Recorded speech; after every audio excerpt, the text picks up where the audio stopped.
लालू और पीलू एक कुकरी रहीस।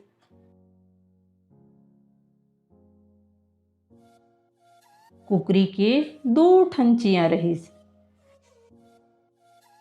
एक के नाव लालू और दूसर के नाव रहीस पीलू। लालू लाल जिनिस खात रहीस। पीलू पिवरा जिनिस खात रहीस।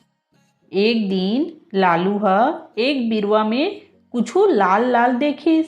लालू ह ओला खा लिस। अरे ये तो लाल मिर्चा रहीस। लालू के जीभ में अग्याय लागिस। ओह रोए लागिस। कुकरी भागत आइस।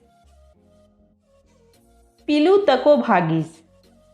ओह पिवरा पिवरा गुड़ के कुटका ले आइस। लालू ह झटकुन गुड़ खा लिस।